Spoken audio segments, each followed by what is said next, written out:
What's up, savages? Everyone remembers growing up and being told, don't seek retaliation, be the bigger man.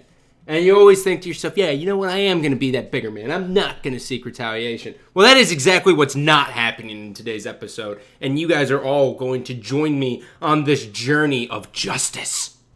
You see how dramatic that is? My God! Ladies and gentlemen, welcome to Gandhi Thoughts, brought to you by My Nutrition. I am Gandhi, and today I am going to talk about an issue that has been, annoying the shit out of every single person since really their creation, and that's AGL.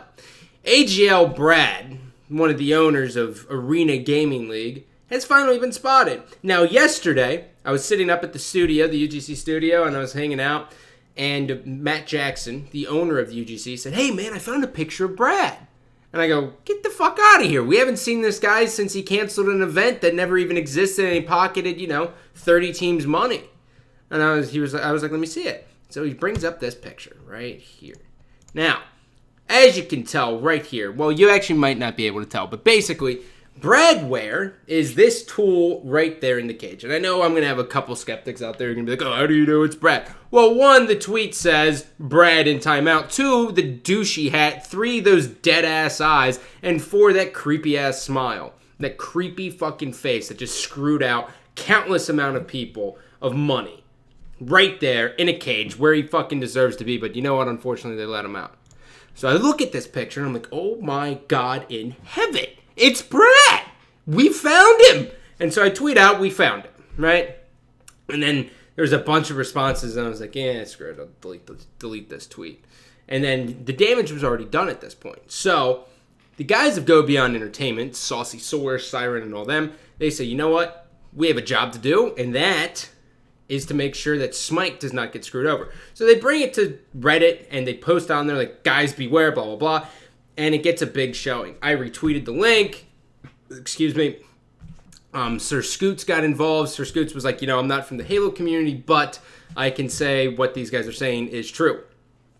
Scoots, if you guys don't follow Sir Scoots, do it right now on Twitter. Sir Scoots is basically one of my gaming idols. When I first started off, he was always kind of that guy. He always spoke his mind. He didn't really give a shit what anyone thought because, he was good at what he does, and if people need him, he's always going to get jobs. So he has the way to be opinionated, and I loved it. Loved every second of it. So Sir Scoots, you're the man. I love you, buddy. And I had a little bit of a stutter there, but shut up. Anyways, that's where we were at yesterday, right? A couple days, right? Everything was cool. Now, today, Brad Ware, who hasn't been able to be reached since October when he canceled that bullshit event. Just look at this, all right? So this is a text from Brad Ware to Richie Hines. Hines, competitive player. He's been playing Halo for so long. He's got a lot of event wins. He's got a couple AGL wins. And no, I think he has the majority of AGL wins, because he was on ambush. I don't know why. I just remember he got dropped, and it doesn't matter. The whole thing, one, you can tell that he's not intelligent because he can't spell tomorrow. Anyways, as you look down here, there's one part that should piss everyone off in the Halo community. He asked for a favor. He wants everyone to tell everyone that they got paid so it doesn't interfere with his brand new job. Suck my dick, Brad Ware. You have got to be kidding me. You want mercy after screwing out countless amounts of people? Doesn't fly. Now, I'm going to rewind it just a little bit back here. So that's where we were at, and now we are going to go down a little journey of the past. Now, AGL was this company that was for the community, by the community, raw, uncut Halo. Right? Awesome. Right? And it doesn't matter. The Halo community was hungry. They wanted somewhere to play. AGL gave it to them. We were appreciative at the time. AGL based their payouts on team attendance, right? It's a pretty standard way when a company's growing up that team passes influence the sale of the prize pool. So, if you get 64 teams, I think it's like $10,000 prize pool. So when it first started off, I don't know how they were doing, but AGL 5, I get contacted out, and I'm like, okay, yeah, I'll come out there. I'll give it a shot. I don't really like Halo 4 that much, but yeah, I'll do it. Maven came with me. This was the birth of the duo as casters. So we go out there. Hotel was covered. We had some guy in the community pay for our flights because he had a lot of frequent flyer miles, and he just really wanted, us to come out and put on an event for something he enjoys. So I said, okay, salute, man. Yeah, we'll do it. So we do this. We do this event, and then we're like, okay, yeah, I don't know if we ever are going to work with him again, because after day 3, Brad was like, oh, yeah, we don't like Gandhi and Maven casting because, they go off topic, and I don't think they, care about this scene. Okay, right. So then, blah, blah, blah, blah. Then the next event is Pittsburgh. Now, Pittsburgh was a little bit nicer of an event, but they marketed it like dumbasses, and it was like 3 weeks after the first one, so we got very poor team attendance. Right? So I think there was only like 32 teams, so the prize pool was all the way down to like $5,000. Now, sprinkle that in with the fact that I was told after AGL 5, because I basically put Brad in a corner. I said, listen, you're a dick.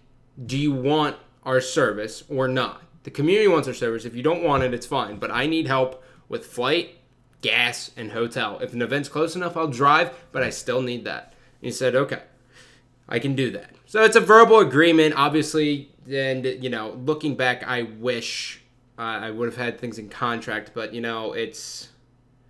is what it is. It's a learning experience. I didn't fucking know. I was used to working with MLG, a company who doesn't completely screw over their talent. But, anyways, so when you go in to check in for a hotel, you use your credit card for incidentals, right? You don't have to book it. You're just basically covering $80 to assure that if anything breaks in the fucking hotel room, you have to pay for it. No problem, right? That's standard, and then it gets refunded back to you. So I leave that event. I go to the next ones, blah, blah, blah, blah. Speed it up to today. Taxes went out, right? And I guess it's kind of my own fault anyways, because I never really look at my bank account. But I see that $500 was, or $448 was taken out for Pittsburgh because of the hotel, which means that Brad never paid for that hotel. Because even if the name isn't under Brad's, if I just put it under there and he has the room block, he's supposed to come in and swipe his card, and then it cancels out the room. The charges go on to him. I don't get charged. Well, the cocksucker let me get charged. That's $448 when I'm working for free. Great job, Brad. Go burn in fucking hell. AGL 7 comes around. This is one of the bigger events. There's 64 teams. Somehow the prize money's only about $8,000 and AGL pockets about $4,000 of it. So they promise 100% payout, but they don't do it. Now, AGL 8 comes around. It's a little bit less. I think it's like, it ends up being like only 44 teams in attendance, but it was like one of the best Halo 4 events to like date. Me, Golden Boy, Maven, Ghost of Yami, we're all out there. We're hanging out. And there's only like 48 teams, right? So looking at it, it should have been a lot more money than what it was. But they only ended up getting like $6,000 for that prize pool. No idea how that happened. And I forget what the passes were. I want to say it was like $200 or $250 a pop. They ended up only getting that, and I remember Best Man took 3rd place at the event. I may have AGL 7 and 8 backwards, but it doesn't matter because who gives a shit right now, right? Because that's not even the big part. So Best Man gets 3rd place at like the big prestige event, and he makes $125 each because they end up pocketing money. So now we fast forward all the way to the most previous event they were supposed to have. Right at AGL 10. They're like, oh, yeah, we're going to have fucking Halo 4. And then, oh, wait, 3 weeks before, people have already bought team passes for Halo 4. Fuck you, we're switching to Halo 3. No refund, fuck off, right? And then they cancel the event because eBash, which is where they were trying to hold it in Indianapolis, wasn't even created yet. It was still being built, and Brad just decided to market it and pocket that money. He never refunded a single team for any pass right there. So he comes here asking for mercy. Kiss my dick. Kiss my dick. That is bullshit when you fucked over everyone, right? So now, it is important to note, all the way up to AGL 10, Brad played favorites with who he paid out. Snipedown got his money. A couple other players always got their money. But other than that, besides a select few, no one got paid dating all the way back to AGL 6. I don't even think Maniac Little redhead creepy guy, or not little, he's redhead creepy guy on Twitter. Always weirds out chicks, always lurks around. That guy, you guys know him. I'm pretty sure he still hasn't gotten paid since AGL 6. That is what we like to call what the fuck. So now, the fact that this text is even sent blows my mind. Blows my mind. There is a Reddit thread right now on underneath Smite or Smite Competitive, I don't know. I want everyone who has been screwed over by Brad and bonafide boarding, because bonafide boarding is a whole other story. There's countless amount of tweets I've gotten from today and yesterday saying, oh, I paid for I paid for a, hold on, what is it? Like a hat or a t-shirt, and I never got it. What do I do about that? Do I take them to small claims? I don't understand. I don't know. All I know is you can then say, screw you, bonafide boarding, screw you, Brad, and post it in this thread. Post it in the thread. I'm going to put it right in the description, and we together will show Brad that fucking you can't erase the past and shit catches up to you eventually. I don't give a shit about what happens to Brad after he screwed over me and my friends countless amounts of time. Other than that, Brad Ware, I hope you end up in jail, you pretentious twat. Other than that, Brad, I hate you. And I really hate you. Take it easy.